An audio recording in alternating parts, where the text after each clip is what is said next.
Hello नमस्कार साथियों। मैं मणिकांत मणिपीडिया यूट्यूब चैनल पर आप सभी का फिर से स्वागत अभिनंदन करता हूं।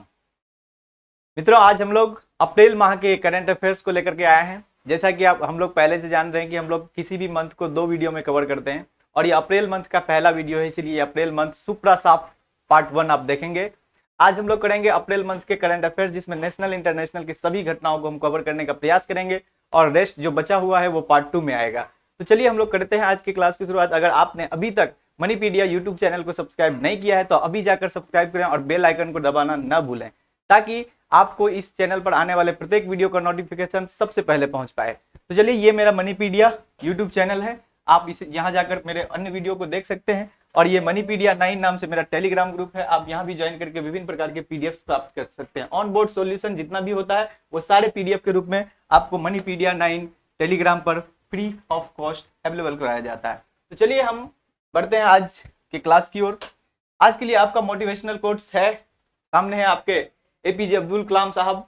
कौन इससे परिचित नहीं होगा, परिचय के मोहताज नहीं है।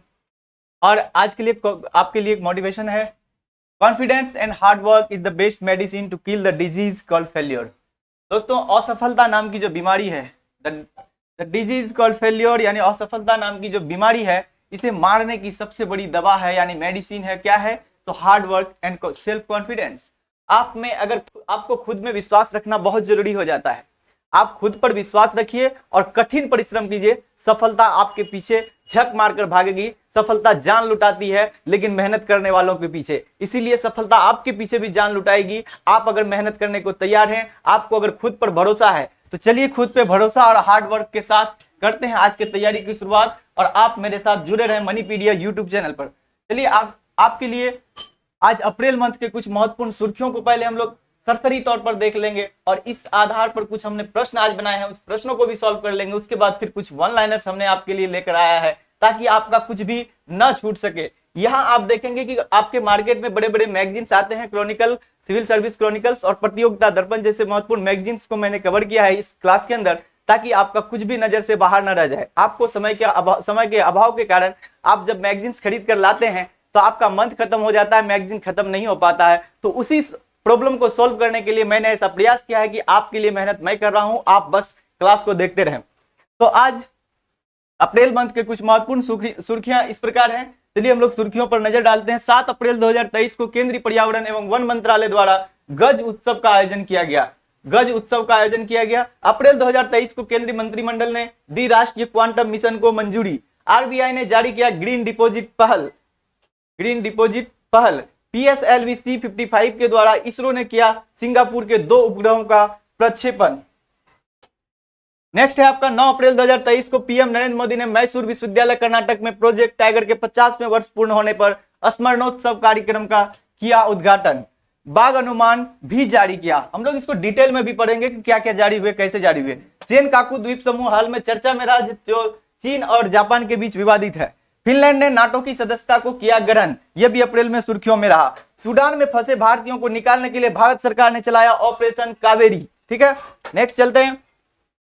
ओपेक प्लस देशों ने अपने तेल उत्पादन में 1.16 मिलियन बैरल प्रतिदिन की कटौती की घोषणा की। अमेरिकी राजदूत जूलियन स्मिथ ने अपने वक्तव्य में भारत को नाटो की सदस्यता ग्रहण करने के लिए किया आमंत्रित। प्रोजेक्ट 15B के तहत तीसरे स्वदेशी युद्धपोत INS इंफाल के समुद्री परीक्षण की हुई शुरुआत। वीवीपैट रहा चर्चा में, देखेंगे क्या होता है वीवीपैट का फुल फॉर्म क्या है, वीवीपैट कैसे काम करती है, इससे यह क्यों चर्चा में रहा। तो आज अब हम लोग चलते हैं प्रश्नों की ओर। कुछ सुर्खियों को हम लोगों ने देख लिया।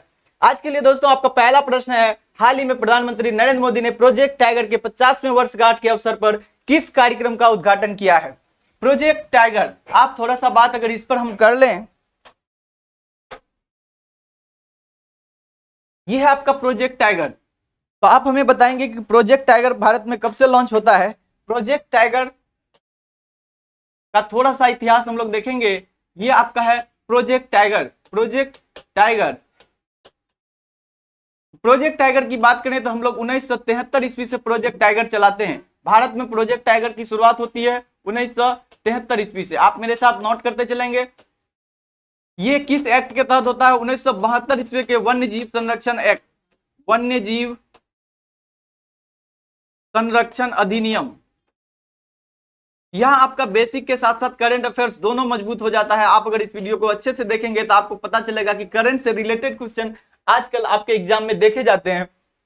क्योंकि आपको पता है ना, एग्जामिनर जो क्वेश्चन सेट करता है ना, उनके घर में हमारे आपके तरह छोटे छोटे वन लाइनर वाले मैगजीन्स वो नहीं खरीदते हैं। वो क्या करते हैं, हमारे लिए उनके टेबल पर डेली आता है कोई न्यूज़पेपर, उनके टेबल पर द हिंदू आते हैं, उनके टेबल पर इंडिया टाइम्स आता है, उनके टेबल पर अन्य अखबार आते हैं। उन अखबारों में जो बहुत महत्वपूर्ण चर्चा में रहने वाला मुद्दा है ना, उन्हीं में से कुछ प्रश्नों को आपसे पूछा जाने की वो इच्छा रखते हैं। क्योंकि वो हमारे आपके तरह एक एक वन लाइनर को बहुत सारा, हम लोग जो समुद्र पढ़ लेते हैं करंट अफेयर्स और एक एक हवा बन गया है, आप बहुत सारा करंट अफेयर्स के हौच पौच हो जाते हैं, आपका तैयारी सही नहीं हो पाता है, 10 में से 7 गलत होता है, 3 सही होता है, वो भी तुक्का सही हो जाता है, अच्छे से मारने वाले क्वेश्चन आप गलत कर लेते हैं।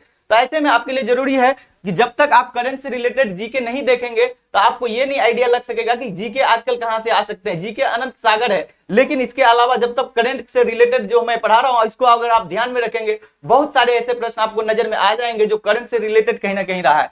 तो प्रोजेक्ट टाइगर की शुरुआत 1973 से होती है। 1972 में वन्य जीव संरक्षण अधिनियम लाया गया था। इसी अधिनियम के तहत 1973 में हम लोग प्रोजेक्ट टाइगर लेकर आते हैं। तो बताइए प्रोजेक्ट टाइगर जो है, इसके तहत अभी हम लोग कितने टाइगर रिजर्व हैं अभी इंडिया में? टोटल टाइगर रिजर्व, बाघ संरक्षण केंद्र, तो टाइगर रिजर्व की बात करें तो ये अभी हमारे यहाँ लगभग 54 है। कितना है? 54 है। तो हम लोग देखेंगे कि 52वां कौन सा था, ये करंट का मुद्दा है, हम लोग देख लें। रामगढ़ विषधारी कौन है? Ramgarh Vishdhari tiger reserve, Ramgarh Vishdhari tiger reserve ये राजस्थान में है। अगर आपसे कहें कि 53वां कौन सा है, 53वां, तो ये आपका गुरु घासीदास, गुरु घासीदास टाइगर रिजर्व, गुरु घासीदास टाइगर रिजर्व, TR लिख देते हैं हम, गुरु घासीदास टाइगर रिजर्व, ये है आपका मध्य प्रदेश में। उसके बाद छत्तीसगढ़ में। अगर आपसे 54वां पूछे, अक्सर आपको कहीं गूगल सर्च करेंगे तो ये 53वां भी देता है। आपको 53वां में याद रखना है कि गुरु घासीदास को पहले मिल चुका है टाइगर रिजर्व की मान्यता। तो ऐसे में 54वां आपका हो जाता है रानीपुर यूपी। कौन सा?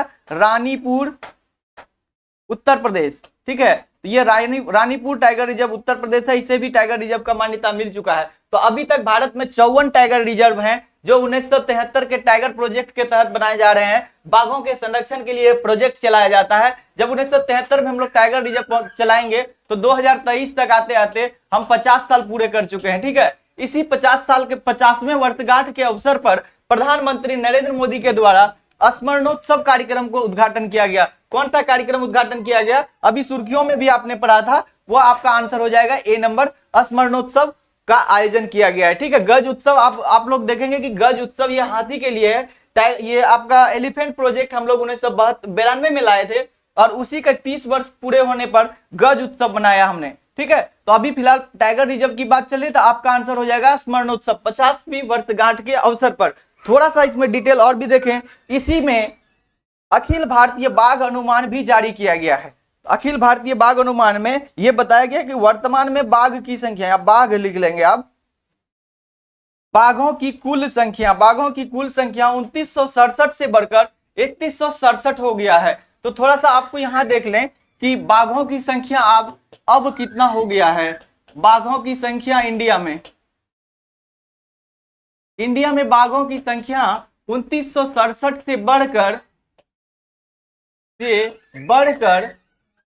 3167 हो गया है, यानी 200 बाघ बढ़ चुके हैं इंडिया में। आपको पता है बाघों की बात करें तो पूरे वर्ल्ड का 75% बाघ केवल इंडिया में है। 75% बाघ कहां है? भारत में। विश्व का 75% बाघ कहां में है? बाघ कहां में है? भारत में है। ठीक है, ये आपका नोट कर लेंगे। बाघों की संख्या के और थोड़ा सा देख लें, ये कहां से जारी किया गया? तो मैसूर विश्वविद्यालय कर्नाटक। कहां से? मैसूर विश्वविद्यालय की बात करें तो ये मैसूर विश्वविद्यालय ये आपका कर्नाटक में है। कहां में है?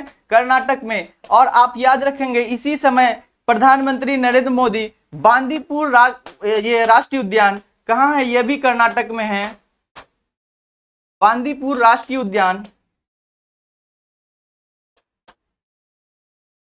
ये भी कर्नाटक में है। तो बांदीपुर राष्ट्रीय उद्यान भी ये हमारे प्रधानमंत्री जी उसी समय बांदीपुर राष्ट्रीय उद्यान का भी दौरा किए और वहां जाकर उन्होंने बाघों की गणना की बाघ गणना रिपोर्ट जारी किया, ठीक है, जिसमें हम लोगों ने देखा कि 2967 से बढ़कर बाघों की संख्या 3167 हो गया है। ये पॉइंट आप नोट कर लेंगे। चलिए हम लोग चलते हैं नेक्स्ट क्वेश्चन की ओर। नेक्स्ट क्वेश्चन है 15। आप लोग देखते होंगे इसमें प्रश्नों की संख्या हमने कुछ कम रखा है, लेकिन आप ध्यान रखेंगे प्रत्येक प्रश्न अपने आप में एक टॉपिक है, उस टॉपिक को हम डिटेल डिस्कस कर रहे हैं आपके साथ, ताकि आपका कुछ भी मतलब छूट ना जाए। चलिए, प्रोजेक्ट 15B के तहत किस तीसरे स्वदेशी युद्धपोत के समुद्री परीक्षण की शुरुआत की गई है? यह की लिख लेंगे, टाइपिंग मिस्टेक है। तो सब प्रोजेक्ट 15B की बात कर लें। यह जो है प्रोजेक्ट 15B ये मझगांव डॉक शिपयार्ड लिमिटेड द्वारा तैयार किया जा रहा है। इसके तहत जो परियोजना है ना, वो Mazagon dock shipyard limited, Mazagon dock shipyard limited, ठीक है, मझगांव डॉक शिपयार्ड लिमिटेड। यह कहां है आप हमें जल्दी बताएंगे? ये मुंबई में है। कहां है?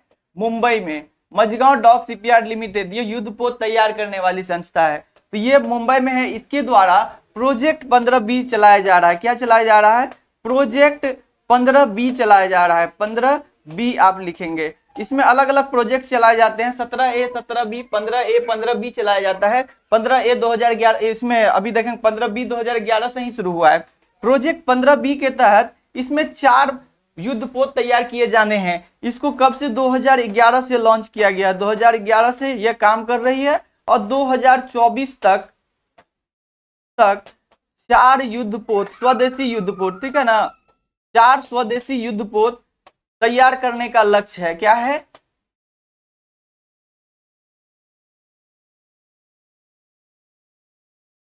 तैयार करने के लक्ष्य हैं। तो 4 युद्धपोत, जो स्वदेशी युद्धपोत तैयार होगा वो कब तक होगा? 2024 तक। आप मेरे साथ नोट करते जाएंगे।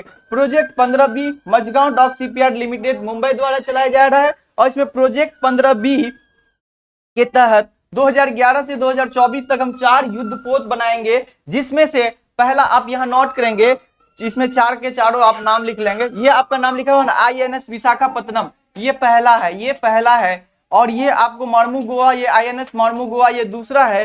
तीसरा है आपका INS इम्फाल। कौन सा है? INS इम्फाल। INS ये सूरत आपका चौथा है। आप इसे भी नोट करेंगे। जस्ट इसके नीचे आप नोट करेंगे चारों का नाम, INS Visakhapatnam, INS मार्मुगोआ, INS Imphal, INS सूरत। विशाखापत्तनम, मार्मुगोआ, इम्फाल और सूरत आपको याद रखना है। प्रोजेक्ट 15B के तहत लॉन्च किया जाएगा। अभी हम लोगों ने क्या देखा कि इसमें क्वेश्चन आपका है कि कौन से तीसरे युद्धपोत का समुद्री परीक्षण की शुरुआत हुई है। एक बात आप ध्यान में रखेंगे कि इसमें INS विशाखापत्तनम को पहले समुद्री परीक्षण हो चुका है, INS मार्मुगोआ का हो चुका है। अब तीसरा का INS इम्फाल का परीक्षण अभी हाल ही में हुआ है। यह समुद्री परीक्षण है। आपसे पूछा गया है समुद्री परीक्षण। थोड़ा सा इसका अगर और डिटेल में आप जानना चाहें, ये INS इम्फाल और सूरत का परीक्षण होना भी बाकी है। थोड़ा सा आप और डिटेल में देख लें। INS विशाखापत्तनम क्या है? INS विशाखापत्तनम। दूसरा कौन सा है आपका? INS मार्मुगोआ। क्या है? INS मार्मुगोआ कौन सा है? फिर आपका तीसरा हो जाएगा INS इम्फाल। कौन सा? INS इम्फाल। और आपका क्या है? INS सूरत। थोड़ा सा जान लें कि अभी हम लोग किस पर बात कर रहे हैं? INS इम्फाल पर। किस पर? INS इम्फाल पर। क्या होता है ना, ये 4 के चारों का जलावतरण पहले हो चुका है। आप याद करेंगे जलावतरण। थोड़ा सा इसको समझे क्या होता है जलावतरण। और इसका अभी क्या हुआ है? तो समुद्री परीक्षण। क्या हुआ है? समुद्री टेस्टिंग हुआ है। क्या हुआ है? समुद्री परीक्षण हुआ है। तो आप अगर इसमें थोड़ा सा ध्यान से मेरा समझने की बात करें, जब ये आप मान लीजिए ये एक समुद्र है, ये समुद्र है, यहाँ आप किसी युद्धपोत को बनाने के लिए यहाँ उतारते हैं। क्या होता है ना, एक साथ आप जमीन पर बना के इसको समुद्र में नहीं उतार सकते हैं। जब जमीन पर इसका क्या नीचे वाला भाग बनाया जाता है, नीचे वाला जो प्लेट जो तैरेगा, इस प्लेट को आप जैसे ही बना लेते हैं तो इसको जल में उतार देते हैं। उसके बाद का इसके ऊपर जितना बिल्डिंग बनाना हो, जितना रक्षा के लिए जितना भी जरूरत है आपको, तो उसके ऊपर बनाते हैं। तो इसको हम लोग क्या कर देते हैं, जलावतरित कर देते हैं। क्या करते हैं, ये जैसे ही बनके तैयार होता है इसको हम पानी में ले आते हैं, इसको कहते हैं हम लोग जलावतरण। क्या कहते हैं, जलावतरण। तो अब आपको ये कुछ इस तरह से दिखने लगता है, ये इस तरह से दिखने लगता है, ठीक है। तो यहाँ जब जलावतरण हो जाता है तब इसमें हम लोग बड़े बड़े बिल्डिंग्स बनाते हैं, अलग अलग घर बनाते हैं, जितना भी सुरक्षा के लिए आपको जो भी ऊपर में एक अपना तिरंगा लगाते हैं, यही ना करते हैं। तो जब आप इस टाइप के बना लेते हैं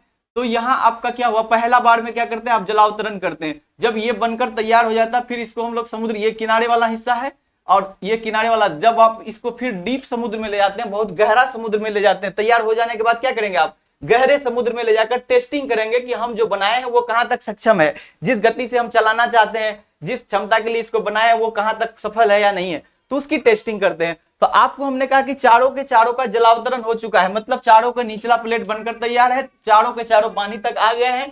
पहला दूसरा का टेस्टिंग भी हो चुका है, मतलब वो अब सेवा दे रहे हैं। अब तीसरा का अभी टेस्टिंग हुआ है, हाल ही में तीसरा यानी आईएनएस इम्फाल का टेस्टिंग हुआ है, यानी यहां से ये आगे बढ़कर डीप समुद्र तक चला गया है। अब बचा कौन है, बस सूरत अब बचा हुआ है। कुछ दिन बाद आप ये सुनेंगे, क्योंकि 24 तक हमारा टारगेट है, 11 से 24 तक। कुछ दिन बाद आपको फिर से न्यूज में आने वाला है कि आईएनएस सूरत का हुआ समुद्री परीक्षण, यानी समुद्री टेस्टिंग हो गया। तो आप इसे भी नोट कर लेंगे, ठीक है। तो आपने अभी हमसे क्या देखा कि प्रोजेक्ट 15B के तहत किस तीसरे स्वदेशी युद्धपोत का समुद्री परीक्षण हुआ है, तो वो आपका आंसर हो जाएगा सी नंबर, आईएनएस इम्फाल। अगर आपने नोट कर रहे हैं आप मेरे साथ तो नोट कर लीजिए, अगर आप नोट नहीं कर रहे हैं तो स्क्रीनशॉट जरूर ले लीजिए इसका।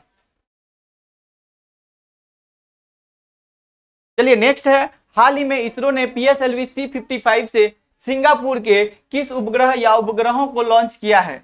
तो PSLV यानी polar satellite launching vehicles, polar satellite launching vehicles C-55 से सिंगापुर के, अभी बात कर लें तो आपको यहाँ नोट करके दिखाया गया है कि इसरो द्वारा अभी तक सिंगापुर के 9 उपग्रहों का प्रक्षेपण किया जा चुका है। हमारे इसरो सिंगापुर के 9 उपग्रहों को प्रक्षेपित कर चुका है, मतलब इसरो अच्छी खासी कमाई कर रही है। बहुत सारे देशों का हम लोग उपग्रह प्रक्षेपित करते रहे आजकल।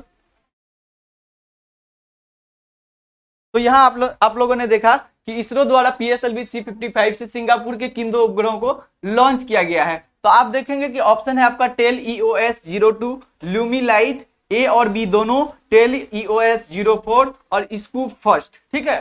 तो आपको अगर आप देखे होंगे अप्रैल न्यूज में, ये C-55 के द्वारा टेल EOS-02 और ल्यूमीलाइट 04 यानी ल्यूमीलाइट 4 को लॉन्च किया गया, यानी आपका आंसर क्या हो जाएगा, ए और बी दोनों। आपका क्या आंसर हो जाएगा, ए और बी दोनों, ठीक है।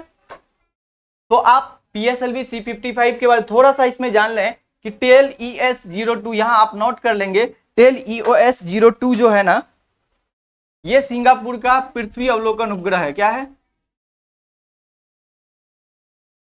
पृथ्वी अवलोकन उपग्रह। आपको यह भी पूछा जा सकता है सिंगापुर के पृथ्वी अवलोकन उपग्रह, किस पृथ्वी अवलोकन उपग्रह को C-55 से लॉन्च किया गया है, तो आपको इसमें ही टिक मारना है, इसमें नहीं मारना है। इसीलिए थोड़ा सा दोनों के बारे में विशेषता जान लें। ल्यूमीलाइट 4 क्या है, ये एक तरह का नैनो सैटेलाइट है। आपसे पूछ लेगा कि हाल ही में सिंगापुर के किस नैनो सैटेलाइट को इसरो ने लॉन्च किया, तो आपका केवल आंसर ल्यूमीलाइट होगा। लेकिन अगर पूछ दे C-55 से क्या क्या लॉन्च किया, तो 2 लॉन्च किया है, ठीक है। तो इसीलिए हम आपको लिखा रहे हैं नैनो उपग्रह या नैनो सैटेलाइट है, यानी छोटा सैटेलाइट है, ठीक है। नैनो, मिली, माइक्रो, नैनो, आप जान रहे हैं ना, तो नैनो सैटेलाइट है ये। जब नैनो सैटेलाइट है ये काम क्या करेगा, तो सिंगापुर के समुद्री सुरक्षा के लिए, क्या है, सिंगापुर आप जानते हैं सिंगापुर एक समुद्री देश है, द्वीपीय देश है, तो समुद्री सुरक्षा में वृद्धि करेगा। ये समुद्री सुरक्षा में वृद्धि करने के लिए लाया गया है ल्यूमीलाइट 4 को। तो आप याद रखेंगे ल्यूमीलाइट 4 नैनो सैटेलाइट है, सिंगापुर का है और यह समुद्री सुरक्षा के लिए समर्पित है। उसके बाद पृथ्वी अवलोकन उपग्रह की बात करें तो टेल EOS-04, यहाँ आप देखिए EOS आप दिख रहा है ना, टेल से है telecommunication, tel for telecommunication, EOS मतलब earth observation satellite, earth observation satellite, ठीक है। तो ये आपका है सैटेलाइट, तो अर्थ ऑब्जर्वेशन सैटेलाइट यानी पृथ्वी अवलोकन उपग्रह EOS जहां भी दिखे वो है अर्थ ऑब्जर्वेशन सैटेलाइट। तो आपने देखा कि सिंगापुर के अभी तक हम लोग 9 उपग्रह को भेज चुके हैं इसरो के द्वारा। तो हम लोग चलते हैं नेक्स्ट में। अगर आप स्क्रीनशॉट लेना चाहते हैं तभी स्क्रीनशॉट ले लें, या फिर हम नेक्स्ट आगे बढ़ते हैं। 4 अप्रैल 2023 में केंद्रीय मंत्रिमंडल ने क्वांटम मिशन को मंजूरी प्रदान की। इस संबंध में निम्नलिखित कथनों में से विचार करें। आप देखेंगे कि केंद्रीय मंत्रिमंडल ने क्वांटम मिशन को भी जारी किया। आप थोड़ा सा क्वांटम टेक्नोलॉजी का क्वांटम सिद्धांत कौन दिया था? Max Planck. तो क्वांटम पर अब हम लोग बहुत ज्यादा आगे बढ़ने का प्रयास कर रहे हैं। ऐसा करने वाला भारत 7वां देश बन चुका है। क्वांटम आप समझिए कि वर्तमान कंप्यूटर क्यूबिट्स पर काम करते हैं, बीट्स पर काम करती है, बीट्स पर काम करते हैं, इसीलिए बीट से बाइट, बाइट से गीगाबाइट, गीगाबाइट से टेराबाइट, यानी हम लोग जीबी, टीबी, एमबी, ये सब केबी, एमबी, जीबी, टीबी, ये सब क्या है? B for bytes. तो अब बाइट्स पर नहीं, हम लोग क्यूबिट्स पर काम करेंगे। क्वांटम मिशन पर कंप्यूटर किस पर काम करती है? तो क्यूबिट्स पर काम करती है। आपसे ये पूछा जा सकता है, यूपीएससी में पूछा गया पिछले साल 2022 यूपीएससी के पीटी एग्जाम में पूछा गया, क्वांटम कंप्यूटर किस पर, क्वांटम कंप्यूटर का मौलिक इकाई क्या है? तो क्यूबिट्स है। क्या है? क्यूबिट्स है। आप नोट कर लें, QUBITS, क्यूबिट्स। तो क्वांटम मिशन को भारत ने भी मंजूरी दे दिया है। तो इस मिशन के बारे में कुछ महत्वपूर्ण तथ्य याद रखेंगे। यह मिशन 2023-24 में लॉन्च किया गया है, यह 2030-31 तक के लिए लॉन्च किया गया। ठीक है, यह कथन आपका सही है।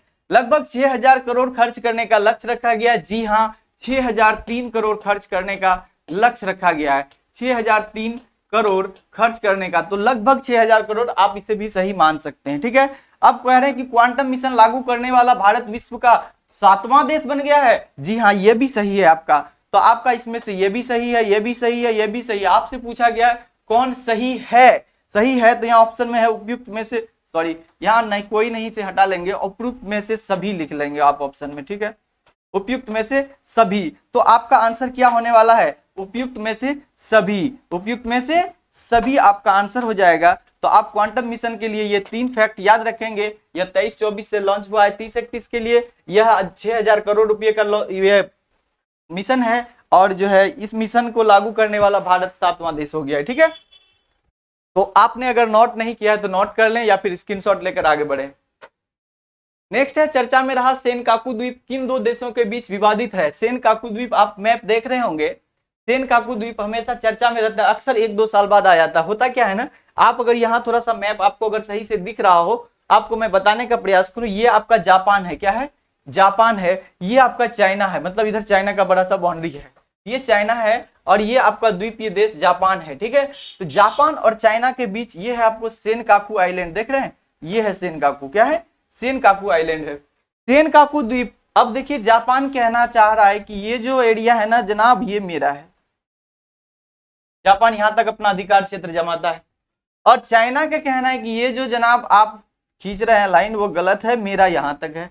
मतलब इस क्षेत्र को लेकर, ये वाला जो क्षेत्र देख रहे हैं, इसी क्षेत्र को लेकर विवाद है। जापान का कहना है कि ये मेरा है, जापान कहना चाह रहा है कि ये मेरा है, और चाइना कह रहा है कि ये मेरा है। तब सेनकाकू इसी बीच में आ जाता है, सेनकाकू विवादित रहेगा ही। हाल ही में देखा गया कि सेनकाकू पर चाइना और जापान दोनों ही देश ने सैन्य हॉटलाइन स्थापित कर दिया है। सैन्य हॉटलाइन को थोड़ा सा समझेंगे, क्या लॉन्च किया है? ये आपका जापान और चीन आंसर होगा इसका। जापान और चीन, सेनकाकू द्वीप किन 2 देशों के बीच विवादित है? तो जापान और चीन। ठीक है, आपको यहाँ दिख रहा होगा एक देश ताइवान, देख रहे हैं, ये ताइवान के साथ भी चीन का हमेशा झगड़ा रहता है। तो आपको यहाँ नजर आ सकता है सेनकाकू ताइवान के बहुत नजदीक है, लेकिन सेनकाकू ताइवान के नजदीक होने के बावजूद भी ताइवान इस पर अपना अधिकार नहीं जताता है। कौन जता रहा है? जापान। जापान और चाइना के बीच ये विवादित क्षेत्र है। ताइवान तो बेचारा छोटा सा देश है, और चाइना हमेशा इस पर अपना अधिकार जमाना चाह रहा है। तो ये है आपका सेनकाकू द्वीप, ये जापान और चाइना के बीच विवादित है। जापान चाइना के बीच विवादित इस सेनकाकू द्वीप से, यह सेनकाकू द्वीप क्यों चर्चा में आया? तो यहां दोनों देश लिख लेंगे, दोनों देशों ने सैन्य हॉटलाइन यहां बना लिया है। क्या किया है? सैन्य हॉटलाइन। सैन्य हॉटलाइन क्या होता है? किसी विशिष्ट उद्देश्य के लिए केवल सैनिक पर्पज से ही इस मतलब इंटरनेट का उपयोग करके कहीं भी ये अपना जो है संपर्क साध सकता है। तो यहाँ सैन्य हॉटलाइन जापान भी बना लिया है और चाइना भी बना लिया है। ऐसे में अब विवाद, बहुत ज्यादा तनाव छिड़ गया है कि आखिर यह किसका है, या फिर यहाँ झगड़ा भी हो सकता है, दोनों के बीच युद्ध भी छिड़ सकती है। तो यानी जापान और चाइना के बीच विवादित है सेनकाकू द्वीप। सैन्य हॉटलाइन के लिए अभी चर्चा में आ गया। तो नेक्स्ट हम लोग चलेंगे, ठीक है। थोड़ा सा आपको जब हम लोग यहाँ देखे, कहाँ देखे, ताइवान के जस्ट बगल में ही आपका था सेनकाकू द्वीप, जो ये जापान है आपका और ये आपका चाइना है, देख रहे हैं ये चाइना। तो ये चाइना और जापान के, हम लोग कुछ देखेंगे कि इसमें कभी कभी आपको उत्तर से दक्षिण कुछ सागर सजाने के लिए आ जाता है। तो इसमें कौन कौन सागर है आप देख लेंगे, सी ऑफ जापान, यहाँ आपको ये आपका सी ऑफ जापान है, यानी जापान सागर है। किसके किसके मध्य, कोरिया और जापान। तो ये उत्तरी कोरिया, दक्षिण कोरिया, कोरिया और जापान के मध्य जापान सागर है। कोरिया और चाइना के बीच ये पीला सागर है, क्या है, पीला सागर, ये लो सी है, आपको ये दिख रहा है ना, आपको दिख रहा होगा, ये आपका जापान सागर है, ये आपका चाइना सी है, ये ईस्ट चाइना सी है, पूर्वी चीन सागर। और यहाँ जब चीन के दक्षिण में आएंगे तो यहाँ साउथ चाइना सी है, दक्षिण चीन सागर हमेशा चर्चा में रहता है, ये विवाद में रहता है। तो आप चाइना के दक्षिण में पड़ने वाला दक्षिण चीन सागर, चाइना के पूर्व में पूर्वी चीन सागर, थोड़ा सा ऊपर में ये पीला सागर, उसके ऊपर में कोरिया और जापान के बीच जापान सागर। आप इसको उत्तर से दक्षिण के क्रम में सजाकर ध्यान में रखेंगे, कभी कभी आपको दे देता उत्तर से दक्षिण सजाएं। तो जापान सागर, पीला सागर, पूर्वी चीन सागर, दक्षिणी चीन सागर, जापान सागर। जापान सागर के ऊपर में भी एक है आपका ओखोटस्क सागर, क्या है, सी ऑफ ओखोटस्क। ये ओखोटस्क सागर कहाँ है, ये रूस के पूर्वी क्षेत्र में है, कहाँ है, रूस के पूर्वी क्षेत्र में। इसी के ऊपर से जाता है बेरिंग जल संधि, जो अलास्का और रूस को अलग करता है, बेरिंग जल संधि। तो सी ऑफ, यहाँ ओखोटस्क सागर, जापान सागर, पीला सागर, पूर्वी चीन सागर, दक्षिण चीन सागर, आप इसे नोट कर लेंगे या फिर याद रखेंगे, ठीक है। नेक्स्ट हम लोग चलते हैं, नेक्स्ट है हाल ही में नाटो का नवीनतम सदस्य किसे बनाया गया। नाटो की बात करें तो ये यूरोप यानी उत्तरी अटलांटिक देशों का संगठन है। नाटो का फुल फॉर्म ही होता है,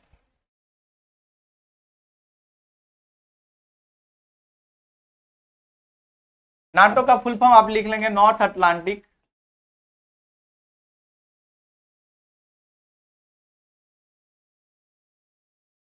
north, NORTH, North Atlantic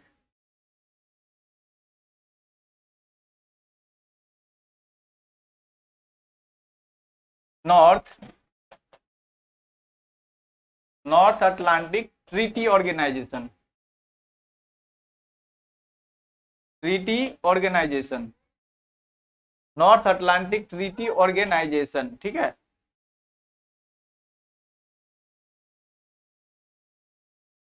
North Atlantic Treaty organisation यानी उत्तरी अटलांटिक महासागर के सहयोग संधि, उत्तरी अटलांटिक महासागर के सहयोग संधि है। तो उत्तरी अटलांटिक महासागर में पड़ता है कौन, पूरा यूरोप, ठीक है, पूरा यूरोप। और इधर आपका पूरा यूरोप के पश्चिम में देखें या फिर पश्चिमी प्रशांत महासागर में अगर बात करें तो ये कौन सा देश है, अमेरिका और कनाडा। तो इसमें अमेरिका, कनाडा के अलावा यूरोप के लगभग सभी देश शामिल है।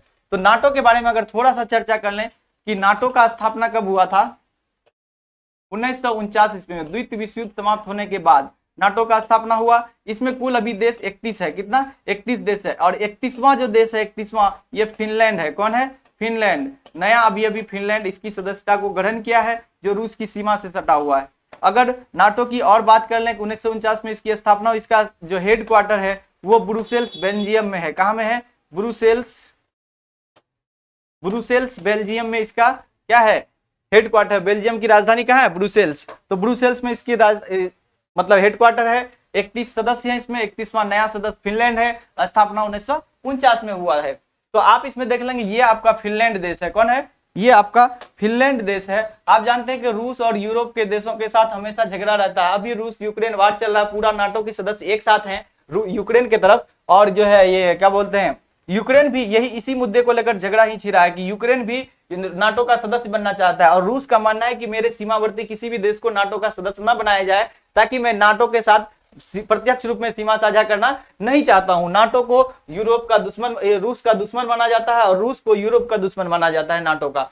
ऐसे में फिनलैंड के द्वारा इसकी सदस्यता ग्रहण कर किए जाने से रूस और ज्यादा उग्र हो गया है, वो यूक्रेन पर और ज्यादा बमबारी करना शुरू कर दिए हैं। तो फिनलैंड ने यूक्रेन पर किए गए हमला के डर से इसकी सदस्यता ले लिया, और इसकी सदस्यता लेते ही रूस यूक्रेन पर और ज्यादा हमला शुरू कर दिया। ये मामला और भी गंभीर हो गया है। तो यानी फिनलैंड आपका अंतिम अभी नया देश है। यहाँ आपका नवीनतम सदस्य किसे बनाया गया, तो आपका आंसर हो जाएगा फिनलैंड। फिनलैंड की राजधानी आप नोट कर लेंगे, हेलसिंकी है। फिनलैंड की राजधानी कहाँ है, हेलसिंकी है। थोड़ा सा और नोट करेंगे इसमें नाटो के बारे में।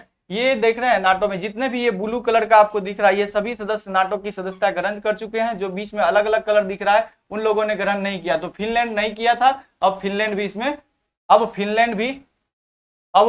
इसमें शामिल हो गया है। क्या हुआ है? अब फिनलैंड भी इसमें शामिल हो गया है। ठीक है, तो नेक्स्ट हम लोग चलें, थोड़ा सा आप जान लें स्कैंडिनेवियन, आपको यहाँ स्कैंडिनेवियन पर्वत है। ठीक है, तो स्कैंडिनेवियन पर्वत में ये डेनमार्क का हिस्सा है, ये फिनलैंड, स्वीडन, ये स्वीडन, नॉर्वे, फिनलैंड, और ये आपका डेनमार्क, इसके स्कैंडिनेवियन कंट्री कहते हैं। क्या कहते हैं?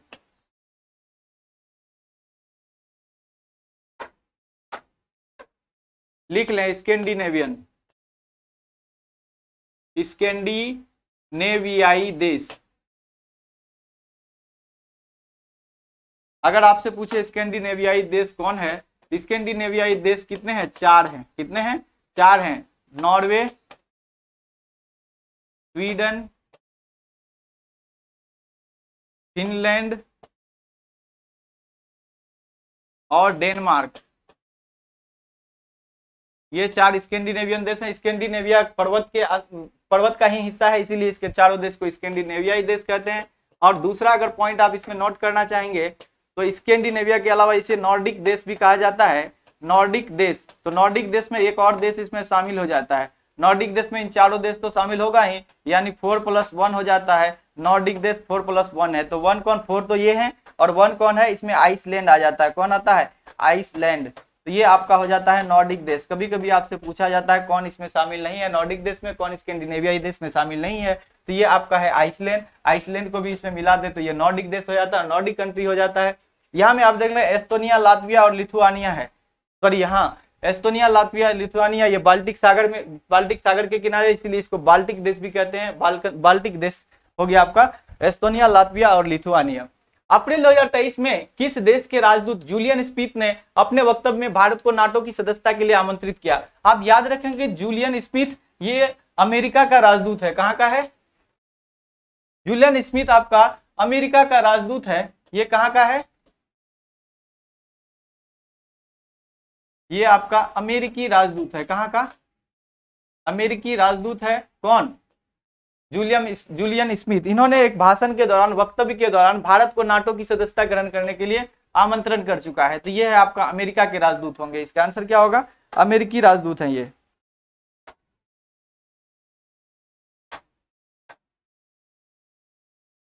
अमेरिकी राजदूत कौन है? अमेरिकी राजदूत हैं जूलियन स्मिथ, जो भारत को नाटो की सदस्यता ग्रहण करने के लिए आमंत्रित किया है। आप देखेंगे कि जूलियन स्मिथ, नाटो की सदस्यता की बात करें तो नाटो की सदस्यता लेना भारत के लिए उचित है या अनुचित, थोड़ा सा एक बार हम चर्चा कर लेते हैं 2 मिनट में। नाटो की सदस्यता, आप नाटो के अगर थोड़ा सा देख लें, नाटो के अनुच्छेद 5 में, अनुच्छेद 5 कहता है कि किसी भी सदस्य देशों पर, नाटो का जो भी सदस्यता ग्रहण कर लेगा, किसी भी सदस्य देशों पर किए गए हमले को सभी सदस्य देशों पर हमला माना जाएगा। मतलब अगर इसमें 31 सदस्य हैं, अगर भारत भी इंक्लूड होता है तो 32 में से किसी एक सदस्य पर कोई भी देश हमला करता है तो 32 के 32 देश मिलकर उसका सामना करेगा। तो ऐसे में क्या होता है कि जूलियन स्मिथ साहब का कहना है कि चाइना जैसे आपके प्रतिद्वंदी देश आप पर हमला कभी नहीं करेगा, आप सुरक्षित हो जाएंगे, आप नाटो की सदस्यता ग्रहण कर लें। तो ऐसा मानना है जूलियन स्मिथ साहब का। लेकिन उसे ये नहीं मालूम कि भारत उनसे कहीं ज्यादा तेज है। आपको पता है कि हमको ये क्लियर पता है भारतीयों को कि चाइना अब दोबारा हम पर आक्रमण नहीं करने वाला है। हम उनके लिए सबसे बड़ा बाजार है और कोई भी बिजनेस करता अपना बाजार बर्बाद करना नहीं चाहता है। दूसरी बात, चाइना के साथ हमारा जो सीमा लगता है वहां चाइना को सर्वाइव करना बहुत मुश्किल है। तीसरी बात, चाइना को काउंटर करने के लिए हम जितना खर्च करते हैं शायद उससे ज्यादा खर्च नाटो की सदस्यता ग्रहण करने के बाद होगा, क्योंकि अनुच्छेद 5 क्या कहता है कि सदस्य देशों में से किसी एक पर हमला, सभी पर हमला होगा माना जाएगा। तो आप बताइए, यूरोप के किसी भी देश का सीमा हमसे नहीं लगता है, मतलब यूरोप के देशों से हमको कोई दिक्कत ही नहीं। यूरोप के सभी देश इसलिए उसके सदस्य हैं क्योंकि उनके आसपास के सदस्य भी उस पर हमला नहीं करेगा, लेकिन हमारे पड़ोस के कोई देश तो उसमें शामिल नहीं है।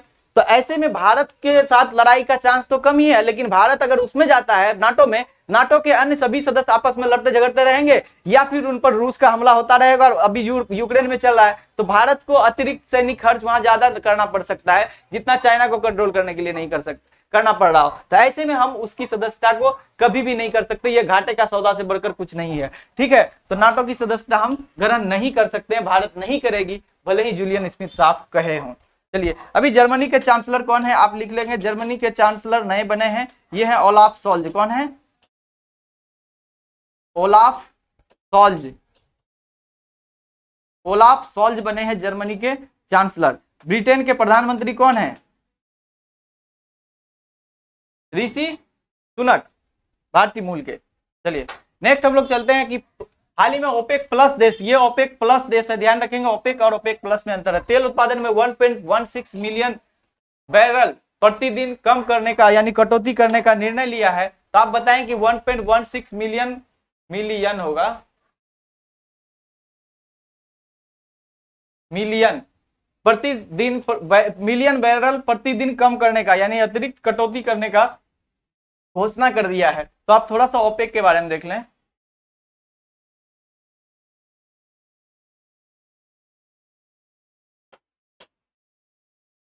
ओपेक आप अगर बात करें OPEC ओपेक का, तो इसकी स्थापना जो होता है ना, ये स्थापना होता है 1960 में। कब? 1960 में इसकी स्थापना होती है। इसका जो हेड क्वार्टर है ये है आपका वियना ऑस्ट्रिया में। कहा? वियना ऑस्ट्रिया में। वियना ऑस्ट्रिया में क्या है? ओपेक का मुख्यालय है। स्थापना 1960 ईस्वी में होता है और इसके जो सदस्य देश हैं वो केवल 13 सदस्य हैं। इसमें कितने? अभी इसमें 13 सदस्य हैं ओपेक में। लेकिन ओपेक प्लस की बात करें, ओपेक प्लस की बात कर लें अगर, तो ये 2016 की बात है जब ओपेक प्लस यानी ओपेक के 13 सदस्य प्लस इसमें 10 सदस्य और आ गए, मतलब ये बढ़कर 23 सदस्य हो गया है। यानी ओपेक के 10 सहयोगी सदस्य आ गए हैं इसमें, तो अब ये 23 सदस्य हो गया है। इसी 23 सदस्य को ही हम लोग क्या कहते हैं? ओपेक प्लस देश। क्या? ओपेक में जो प्लस हुए देश हैं वे सभी। तो ओपेक प्लस की बात करें तो वहां 23 सदस्य होगा, ओपेक का बात करें तो वहां 13 सदस्य होगा। इसकी स्थापना मान सकते हैं आप 2016, उसकी स्थापना 1960। तो पूछा गया है कि इसमें कितने देश हैं, ओपेक प्लस में कितने देश हैं, तो आपका कितना हो जाएगा? 13 + 10 यानी 13 + 10 = 23। तो आपका आंसर हो जाएगा 23 देश शामिल है। ठीक है, नेक्स्ट चलते हैं हम लोग। मजा आ रहा है ना? थक्कर मत बैठे मंजिल के मुसाफिर, मंजिल भी मिलेगी और मिलने का मजा भी आएगा। तो आप कॉन्फिडेंस और हार्ड वर्क के साथ अपनी तैयारी को जारी रखिए, आपको सफलता जरूर मिलेगी। कहा ना मैंने, सफलता जान लुटाती है मगर मेहनत करने वालों के पीछे। तो आप मेहनत के लिए तैयार हैं, सफलता भाग कर आएगी आपके पीछे। तो अप्रैल 2023 में ऊर्जा दक्षता ब्यूरो ने राज्य ऊर्जा दक्षता सूचकांक जारी किया है। इसमें हम लोग थोड़ा सा देखेंगे, ये सूचकांक है हमारे लिए राज्य ऊर्जा दक्षता सूचकांक। ठीक है, ऊर्जा दक्षता ब्यूरो ने जारी किया है। कौन किया? ऊर्जा दक्षता ब्यूरो। इसके अनुसार ऊर्जा दक्षता में सर्वाधिक सुधार वाला राज्य, हम लोग बाद में देखेंगे, पहले थोड़ा सा देखें कि दक्षता ब्यूरो, ऊर्जा दक्षता ब्यूरो का स्थापना इंडिया में कब हुआ है। ऊर्जा एवं भारत में विद्युत ऊर्जा एवं नवीन तथा नवीकरणीय ऊर्जा मंत्री अभी कौन है? आर.के. सिंह है। कौन है? आर.के. सिंह। आरा बिहार के सांसद है। आर.के. सिंह केंद्रीय ऊर्जा मंत्री हैं। तो उसी मंत्रालय में एक विभाग है ऊर्जा दक्षता ब्यूरो। ऊर्जा दक्षता ब्यूरो की स्थापना 2002 में होता है, यानी 1 मार्च 2002 में इसकी स्थापना होती है। 1 मार्च 2002 में इसकी स्थापना होती है। ये होता है ऊर्जा संरक्षण अधिनियम 2001 के तहत। क्या होता है? ऊर्जा संरक्षण, वो क्या रहा है ये? ऊर्जा संरक्षण अधिनियम, ऊर्जा संरक्षण अधिनियम 2001। एक में एक अधिनियम आया, ऊर्जा संरक्षण अधिनियम। इसी के तहत गठन हुआ किसका? ऊर्जा दक्षता ब्यूरो का। राष्ट्रीय अब राज्य ऊर्जा दक्षता सूचकांक जारी किया है। अब इसके बारे में हम लोग जानेंगे कि ऊर्जा दक्षता में सर्वाधिक सुधार करने वाला जो राज्य है वो तेलंगाना और आंध्र प्रदेश है। मतलब ऊर्जा दक्षता में, ऊर्जा कैपेसिटी को बनाने में यह सबसे तेज चल रहा है। कौन? आपका तेलंगाना और आंध्र प्रदेश। ठीक है, तो थोड़ा सा और इसको देख लें हम लोग कि ऊर्जा दक्षता सूचकांक जो 2021-22 का, अभी 23 में आया है, ये अप्रैल 2023 का हम लोग करंट अफेयर्स पढ़ रहे हैं। अप्रैल 2023 में लॉन्च, ये मतलब ऊर्जा दक्षता ब्यूरो का द्वारा ये सूचकांक लाया गया है जो 21-22 का डाटा हमें देती है। 21-22 के डाटा में 3 श्रेणी में इसका हम लोग रिजल्ट देखेंगे। तो ये है आपका पहला है फ्रंट रनर स्टेट। 3 श्रेणी में पहला स्टेट क्या है? Front runner state. दूसरा स्टेट है अचीवर श्रेणी के स्टेट और तीसरा है सर्वाधिक सुधार वाले स्टेट। ठीक है, तभी इसको हम लोगों ने पढ़ा। तेलंगाना और आंध्र प्रदेश सर्वाधिक सुधार के लिए नंबर 1 में आए हैं। तो मतलब पहला में तेलंगाना और दूसरा में आंध्र प्रदेश। अचीवर श्रेणी की बात करें तो इसमें असम नंबर 1 पे है। अगर बात करें फ्रंट रनर में तो इसमें 1 नंबर में आंध्र प्रदेश है प्रथम, कर्नाटक द्वितीय है, केरल तृतीय है। तो आप कम से कम इसको आंध्र प्रदेश और कर्नाटक याद रखेंगे, ठीक है। अगर बात कर लेंगे एक फ्रंट रनर में किसे शामिल किया था, 60 से अधिक अंक लाने वाले, अधिक यहाँ अंक लिख लेंगे आप, 60 से अधिक अंक लाने वाले राज्य को हम लोग फ्रंट रनर में रखते हैं। अचीवर श्रेणी में 50 से 60 अंक जिनको हासिल हुआ है वो अचीवर श्रेणी है, और जो 50 से मतलब इसमें 50 से नहीं है, ये है सर्वाधिक सुधार करने वाला, मतलब पिछले वर्ष की तुलना में कितना सुधार किया है, तो वो है तेलंगाना और आंध्र प्रदेश सुधार में। ऊर्जा दक्षता ब्यूरो के बारे में हम लोगों ने जान लिया कि 2002 में स्थापित हुआ, 2001 के अधिनियम के तहत, ऊर्जा संरक्षण अधिनियम। नेक्स्ट चलते हैं, प्रमोद सिंगला बनाम भारत संघ व अन्य वाद का संबंध निम्नलिखित में से किससे है। तो प्रमोद सिंगला बनाम भारत संघवाद थोड़ा सा याद रखेंगे, अगर मार्च के करंट अफेयर्स आप लोगों ने हमसे पढ़ा होगा तो उसमें हमने बताया था अनूप ब्रनवाल बनाम भारत संघवाद में निर्वाचन आयुक्तों की नियुक्ति की प्रक्रिया में बदलाव लाया गया है। अब आया है आपके पास एक और बात जो बहुत ही मतलब चर्चा का मुद्दा रहा है, बहुत ज्यादा चर्चा में रहा न्यूज में, प्रमोद सिंगला बनाम भारत संघवाद, इसका संबंध निम्नलिखित में से किससे है। आपको पता होना चाहिए, ऑप्शन दिया है निवारक निरोध कानून से, निर्वाचन आयुक्तों की नियुक्ति से। तो निर्वाचन आयुक्तों की नियुक्ति से तो बताया कि मैंने अनूप ब्रनवाल बनाम भारत संघ है। न्यायाधीशों की नियुक्ति से, ये तो 99वां संविधान संशोधन आया था जिसको रद्द कर दिया गया। निःशुल्क कानूनी सहायता, ये तो 39 आर्टिकल में है, तो इसको हम लोग देखेंगे कि बच जाता आपका निवारक निरोध अधिनियम। आपको थोड़ा सा जानकारी के लिए थोड़ा डिटेल में बताएंगे, आप थोड़ा यहाँ पर ध्यान से सुनेंगे कि निवारक निरोध कानून क्या होता है। इसको हम लोग कहते हैं प्रिवेंटिव डिटेंशन। थोड़ा सा आप ध्यान से सुनेंगे, प्रिवेंटिव डिटेंशन।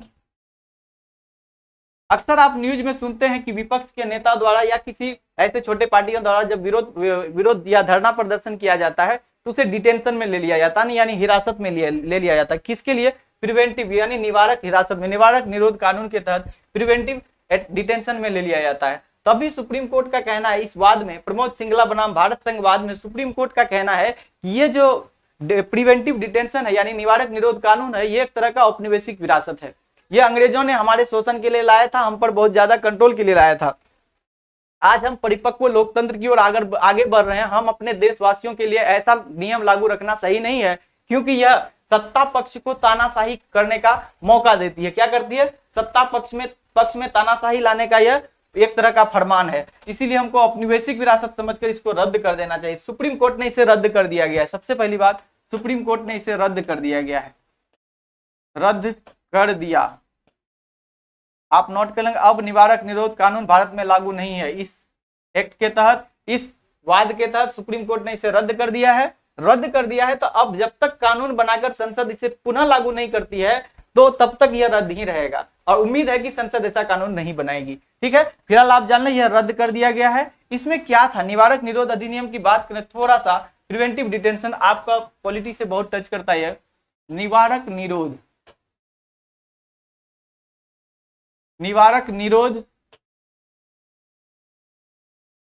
निरोध कानून में क्या होता है? ये आर्टिकल आपका अनुच्छेद की बात कर लें, ये आपके मौलिक अधिकार के अनुच्छेद 22 हैं। 22 का 3 में इसका चर्चा है, 22 के 3 में इसकी चर्चा है। अनुच्छेद 22 किसके लिए जाना जाता है? गिरफ्तारी से संरक्षण। अनुच्छेद 22 को हम लोग क्या जानते हैं?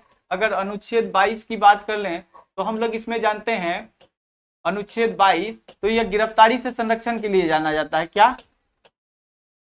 एक तरह का अनुच्छेद 22 तो हमें सुरक्षा देने का है, लेकिन हमारी सुरक्षा ये छीन सकती है? हाँ, छीन सकती है। देखिए, गिरफ्तारी से संरक्षण, जब आप गिरफ्तारी से संरक्षण की बात करते हैं अनुच्छेद 22 में, तो आप ऐसा क्यों कह रहे हैं कि ये निवारक निरोध है या आपको हिरासत में लेने का बात करता है? हाँ, करता है। देखिए क्या होता है ना कि 22 में 7 पार्ट है। कितना? अनुच्छेद 22 का 1 है, अनुच्छेद 22 का 2 है। ये 1 और 2 आपके हेल्प के लिए है, लेकिन अनुच्छेद 22(3) की बात करें, ये आपके अधिकार को, ये आपको अधिकार देती है, ये आपका सारा अधिकार छीनती है। देखिए कैसे छीनती है। निवारक निरोध कानून यही है 22(3). जब आप 22(1) क्या कहता है? आपको गिरफ्तारी के समय यह बताया जाएगा, 22(1) कहता है कि गिरफ्तारी के समय आपको यह बताया जाएगा कि आपको किस आधार पर किस कारण से गिरफ्तार किया जाएगा। मतलब 22(1) कहता है कारण बताओ, मतलब आपको गिरफ्तारी के समय कारण बताया जाएगा। और 2 क्या कहता है? अगर आपको गिरफ्तार कर लिया जाता है कारण बता के, तो आपको 24 घंटे के अंदर मजिस्ट्रेट के पास सुपुर्द कर दिया जाएगा। ठीक है, तो ये 24 घंटे वाला जिक्र इसमें है। ये तो आपके लिए सुरक्षा की बात है, ये आपके लिए भला की बात है। लेकिन 22(3) कहता है कि आपको संदेह के आधार पर अगर पुलिस को या राज्य को ऐसा लगता है कि आपके इस प्रदर्शन से यानी आपके ऐसे कृत्यों से संभावित अपराध होने की चांस है, यानी इस देश की सुरक्षा को आपके ऐसा करने से देश में कुछ लोगों का मौत हो सकता है या हिंसा भड़क सकती है या देश की सुरक्षा में सेंध लगाया जा सकता है, तो आपको केवल संदेह के आधार पर बिना किसी रिपोर्ट के, बिना किसी एफआईआर के आपको केवल संदेह के आधार पर गिरफ्तार कर लिया जाता है, डिटेंशन में रख लिया जाता है। तो यह है आपका 22(3). तो यह गिरफ्तार क्या करता है? संदेह के आधार पर। किसके आधार पर? संदेह के आधार पर। यही शब्द इसे तानाशाही बना देता है, संदेह के आधार पर। ये तो वही हो गया रॉलेट एक्ट, 1919 ईस्वी का रॉलेट एक्ट, जिसे गांधी जी ने कहा बिना अपील, बिना वकील, बिना दलील का ये कानून है, ये एक काला कानून है। ये भी तो एक काला कानून है, ये रॉलेट एक्ट से कहां कुछ कम है बताइए। ये आपका जैसे ही 22(3) लागू करता है, पुलिस आपके ऊपर कहता है कि आपको हम प्रिवेंटिव डिटेंशन के तहत आपको अरेस्ट कर रहे हैं, तो प्रिवेंटिव डिटेंशन जैसे ही लागू होता है तो वो आपको ये मानने के लिए बाद ये आपका अधिकार खत्म, आपको नहीं बताएगा कि हम क्यों आपको गिरफ्तार कर रहे हैं, आपको ये भी नहीं बताया, ये भी नहीं सुविधा है कि 24 घंटे के अंदर आपको ले जाएंगे। दूसरी बात, 22(3) के बाद आपका चलता है 22(4). 22(4) से लेके 22(7) में जब आपको ये 22(3), इसके 22(3) में जैसे 22 का 1 और 2 खत्म हो जाता है, उसी तरह 22(3) के लागू होते ही आपका अनुच्छेद 19 खत्म हो जाता है। यानी व्यक्तिगत अधिकार, व्यक्तिगत स्वतंत्रता के 6 अधिकार दिए गए हैं, अभिव्यक्ति और या क्या बोलता प्रेस और अभिव्यक्ति की स्वतंत्रता, वो टोटल आपका छीन लिया जाता है। 19 आप पर लागू नहीं होगा, आपको 21 भी लागू नहीं होगा। आप ये नहीं कह सकते हमें जेल में मत रखिए, हमें अच्छे से रखिए, हमको डंडा मत मारिए। आपको प्रिवेंटिव डिटेंशन के तहत आपका 19 भी छीन लिया जाता है, 21 भी छीन लिया जाता है, 22(1) का कोई महत्व नहीं रह जाता, 22(2) का कोई महत्व नहीं रह जाता है। यानी 22(3) प्रिवेंटिव डिटेंशन निवारक निरोध कानून है और ये 22(3) के तहत लागू होता है। इसके लागू होते ही आपको तब फिर 4 और 7 के बाद आपको सुरक्षा का दिया जाता है कि 4 से लेकर 7 तक आप ऐसा ऐसा कर सकते हैं, अतिशीघ्र एक आप वकील रख सकते हैं, आपका वकील हम पर ऐसा ऐसा कर सकते हैं। तो यह 22(3) को समाप्त करने के बारे में यहाँ जिक्र है। ठीक है, तो धीरे धीरे आप इससे बाहर कैसे निकलेंगे, तो प्रिवेंटिव डिटेंशन को अब रद्द कर दिया, याद रखेंगे यह रद्द हो गया है। ठीक है, तो नेक्स्ट हम लोग चलते हैं, ऑपरेशन कावेरी किससे संबंधित है। अभी आप लोग जान लें कि ऑपरेशन कावेरी, बात करें थोड़ा म्यांमार का, तो यहाँ ऑपरेशन करुणा, ऑपरेशन करुणा चलाया गया म्यांमार में। म्यांमार में भी सैनिक तख्ता पलट है, बहुत ज्यादा तनाव वाला क्षेत्र है वहां। तुर्की में ऑपरेशन दोस्त, किसके लिए? तुर्की में जो बाढ़ आ गया, ऑपरेशन दोस्त चलाया गया तुर्की में, वहां के संकट से लोगों को बचाने के लिए ऑपरेशन दोस्त चलाया हमने। और यूक्रेन से भारतीयों को बाहर वापस लाने के लिए ऑपरेशन गंगा चलाया। क्या चलाया? ऑपरेशन गंगा। ये सभी करंट में आपके लिए बहुत इंपॉर्टेंट है, इसीलिए हमने इसे ऑप्शन में शामिल किया है। ऑपरेशन गंगा है। सूडान के लिए भी हम लोगों ने ऑपरेशन कावेरी चलाया है। ऑपरेशन, तो आप सोच रहे हो सूडान में ऐसा क्या हो गया भाई? सूडान में आंतरिक हिंसा छिड़ गया है और सूडान के सैनिक और सूडान के एक सैनिक बल, अर्धसैनिक बलों की एक टुकड़ी, अर्धसैनिक बल बहुत सारे होते हैं ना, जैसे हमारे यहाँ बीएसएफ, सीआईएसएफ, आरपीएफ बहुत सारे होते हैं। तो वहां के जो अर्धसैनिक बलों की एक टुकड़ी ने अपने सेना के साथ बगावत कर दिया है, वहां हिंसा छिड़ गया है, वो आंतरिक कलह है वहां का, वो उसे गृह युद्ध कह सकते हैं। तो ऑपरेशन में गृह युद्ध छिड़ा हुआ एक तरह का आप कह सकते हैं। ऑपरेशन में सूडान में गृह युद्ध है, हिंसा किसके किसके बीच, यानी सेना के बीच, वहां में सेना और अर्धसैनिक बलों के बीच, अर्धसैनिक बल और सेना के बीच हिंसा छिड़ा हुआ है। इसी से भारतीयों को वापस लाने के लिए सूडान में भारत ऑपरेशन कावेरी चलाया। ठीक है, नेक्स्ट अब हम लोग चलते हैं कुछ सुर्खियों के बारे में, वन लाइनर, कुछ देर और क्लास होगा बस। आप देखिए आईपीएल 100वां विकेट लेने वाला, आईपीएल में 100वां विकेट लेने वाला बन गया है कगिसो रबाडा। ये है आपका पंजाब किंग्स की तरफ खेलते हैं, पंजाब टीम से खेलता है ये। और उसके बाद करें कि आईपीएल में 6000 रन बनाने वाला सबसे तेज बल्लेबाज डेविड वार्नर बन गए हैं। ये किस टीम से खेलता है? तो ये दिल्ली कैपिटल से खेलता है। कौन? David Warner, Delhi Capitals. आप इसे याद रखेंगे। फीफा इधर से लिखेंगे आप। फीफा अंडर-20 फुटबॉल वर्ल्ड कप 2023 की मेजबानी कौन करेगा? ये इंडोनेशिया करने वाला था, लेकिन इंडोनेशिया ने इसे करने से इनकार कर दिया है, इसीलिए इसका जो अब आयोजन होगा वो अर्जेंटीना में होगा। आप याद रखेंगे इंडोनेशिया के स्थान पर अर्जेंटीना अब करेगा। एसोचैम के नए वरिष्ठ उपाध्यक्ष बनाए गए हैं संजय नायर। आपके लिए वन लाइनर फैक्ट है, याद रखेंगे। केरल के किस नेशनल पार्क में फर्नाडियम की स्थापना की गई है? स्थापना लिख दिया गया है, स्थापना की गई है फर्नारियम की स्थापना एराविकुलम नेशनल पार्क में, कहा? एराविकुलम राष्ट्रीय उद्यान नेशनल पार्क में किया गया है। अब फर्नारियम के बारे में जाने कि फर्न एक पौधा होता है। फर्न क्या होता है? ये मिट्टी रहित क्षेत्र में उगता है। फर्न पौधा इस तरह का होता है, नीम के पौधे की तरह इसकी आकृति होती है। फर्न का पौधा इस तरह से होता है। इस फर्न के पौधे के बारे में कुछ महत्वपूर्ण चीज, औषधीय गुणों से लैस होता है। यह मिट्टी के ऊपर तो उगता है, लेकिन इसकी जड़ मिट्टी के अंदर नहीं जाता, ऊपर ही ये बहुत सारा जाल के तरफ बिछ जाता है, उसी में ये बनता है।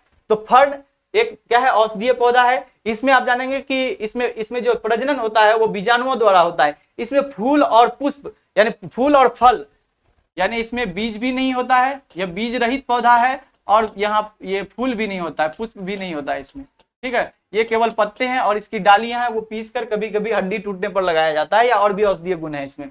तो फर्न की सुरक्षा के लिए कहा में केरल के एराविकुलम नेशनल पार्क में फर्नारियम की स्थापना की गई, फर्न की सुरक्षा के लिए, ठीक है।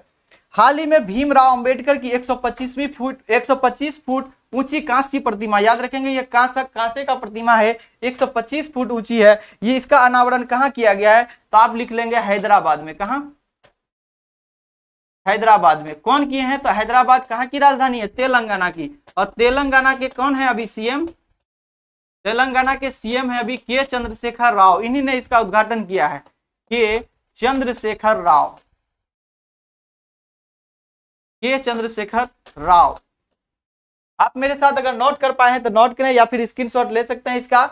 और अगर आपको पीडीएफ चाहिए तो मनीपीडिया 9 नाम के यूट्यूब, ये इसमें टेलीग्राम पर आप जाएंगे, वहां आपको ये सारा ऑन बोर्ड सॉल्यूशन का भी पीडीएफ आपको मिल जाता है। नेक्स्ट और अंतिम स्लाइड है आपके लिए, विश्व का पहला गिद्ध संरक्षण एवं प्रजनन केंद्र, ये आपका महाराजगंज। कहाँ है? महाराजगंज।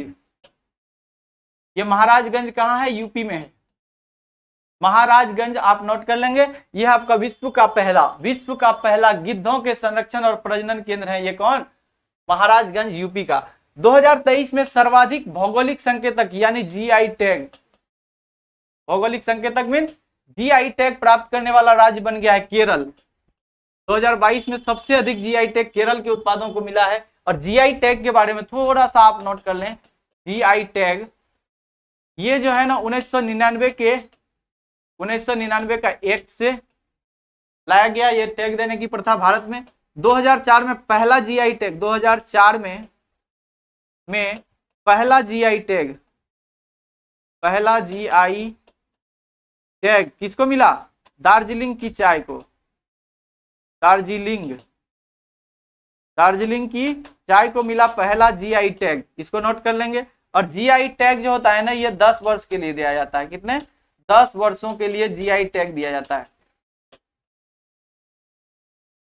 तो आपने देखा 1999 के एक्ट से 2004 में पहला जीआई टैग दार्जिलिंग चाय को, और इसको 10 वर्षों के लिए दिया जाता है। अभी केरल को 2022 में केरल के सबसे अधिक उत्पादों को जीआई टैग मिला है। और अभी आपका अगला है कि भारत ने अफगानिस्तान के लोगों के लिए 10,000 मीट्रिक टन गेहूं भेजने के लिए किस संस्थान के साथ समझौता किया है? ये किया है आपका विश्व खाद्य कार्यक्रम के साथ भारत ने समझौता किया है कि हम अफगानिस्तान में तालिबान से परेशान लोगों को हम 10,000 टन गेहूं भेजना चाहते हैं। तो विश्व खाद्य कार्यक्रम के साथ हम लोगों ने टाई अप किया है। उत्कल दिवस कब मनाया जाता है? ये कमेंट बॉक्स में हमें लिखकर आप भेजेंगे। अगर आपने इस वीडियो को शिद्दत के साथ देखा है तो आप हमें भेजेंगे। उत्कल दिवस, ओडिशा का स्थापना दिवस को उत्कल दिवस कहते हैं। ओडिशा का स्थापना दिवस, ये भी आप सर्च करके हमें लिख के देंगे उत्कल दिवस। और आपको हम बता देते हैं ये उड़ीसा का जो स्थापना का ये 88वां वर्षगांठ था, 88वां वर्षगांठ। आप इसमें हमें नोट करके, हमें कमेंट करके जरूर भेजेंगे कि उत्कल दिवस कब मनाया जाता है, ठीक है। तो चलिए हम लोग फिर मिलेंगे नेक्स्ट क्लास में। तब तक के लिए आप मनीपीडिया के साथ बने रहिए और भी वीडियो का आनंद लीजिए। आप अपने पढ़ाई में, मैंने कहा कि confidence and hard work is the best medicine to kill the disease called failure. आपको असफलता की बीमारी को मारना हो तो कॉन्फिडेंस और हार्ड वर्क के लिए तैयार हो जाइए। धन्यवाद। हम चलेंगे, अब आपसे मिलेंगे नेक्स्ट क्लास में। तब तक के लिए धन्यवाद।